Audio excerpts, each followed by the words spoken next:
ना इडली ना दोसा गोटे कप कंचा अरुआ चाउल कम समय मध्य टेस्टी नास्ता तैयारी हो पारे पिला ठारू बड़ जाए समस्ते पसंद करेंगे। नमस्कार, आपण समस्त मो चैनल को स्वागत। आपण मो चैनल नुआ होते सब्सक्राइब करने भूलें। अनुरोध रहा आसतु आज जालीदार इंस्टांट ब्रेकफास्ट तैयारी करवा।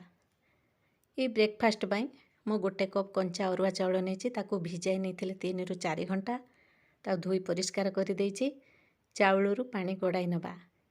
चाउल बाटिबा पाई मिक्सचर जार रे छंका चाउल को देदेवा।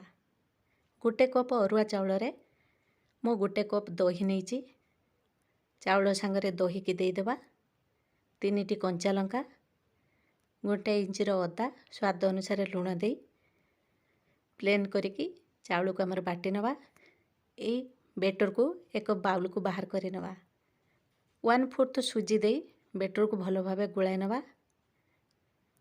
बेटर कंसिस्टेंसी ये मापरे रखिबा। ढांकुणी दे रेस्ट पाई चाउल को आण को रखिदबा।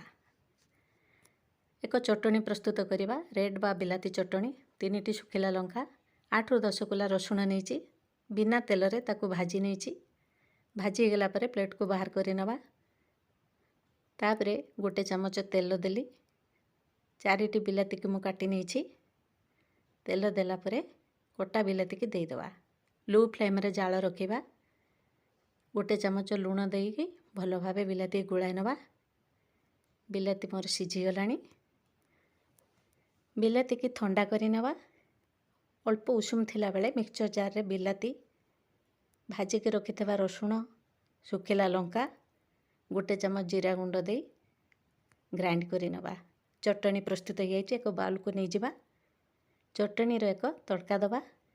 तड़का पैन रे तेल गरम करी नहीं 1/2 इंच हेंगु कला सोरिष जीरा बिरी डाली गोटे चमच आउ भृषंग पत्र गोटे सुखिला लंका दे तड़का आमर प्रस्तुत हो गला। ताकू चटनी रे दे दबा। चटनी रे तड़का देले तार स्वाद वासना भल होता है। सुजी आ चाउल बटा को फुलाइबा पाई मु गोटे इनुर पाउडर नहीं भल भाव गोलाई नेली। ये बेटर रे छुक देबा पाई तेल गरम करी नहीं गोटे पिंच हेंगु सोरिष जीरा भृषंग पत्र दे तड़का को भल भाव गोलाई नेली। तड़का मोर प्रस्तुत हो जाए। बेटर रे दे दबा। तड़का बेटर रे देले तार वासना स्वाद बहुत भल लगी था। 1/4 कोरा नड़िया और धनिया पत्र दे बेटर को भल भाव गुड़ाई नवा। गोटे प्लेट रे तेल ग्रीज करी नवा। पिठा बाहरी बारिबो तेल मारिले गोटे पैन रे पानी गरम करी नहीं एक स्टैंड दे प्लेट को अधा गरम करी नवा। ढांकुणी दे तापरे ढांकुणी बाहर करी गोलाई रखिथा बेटर को थाली रे दे दबा। दे ढांकुणी दे दबा पिठा सिझेबा पाई। ढांकुणी बाहर करी देखिबा आमर हल्का फुल्का जालीदार इंस्टांट नास्ता तैयारी हो जाए। छुरी रे लागू नहीं हाथ रे भी लागू नहीं। ताकू पैन रू बाहर करी ठंडा करी नवा।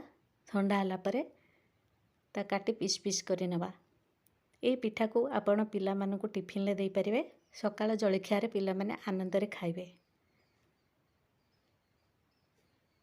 आपण मो वीडियो टी को लाइक शेयर कमेंट करेंगे। नुआ होते सब्सक्राइब करने को भूलें। ये जालीदार पिठा को पिला ठारू बड़ पर्यंत समस्ते भल पाइबे। पिठा को काटी प्लेट को सजाई नवा।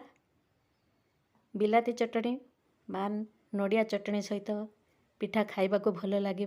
आउ एक नुआ वीडियो नहीं आसिले आपण सहित मोर साक्षात हेबो। से पर्यंत अपेक्षा रही। धन्यवाद।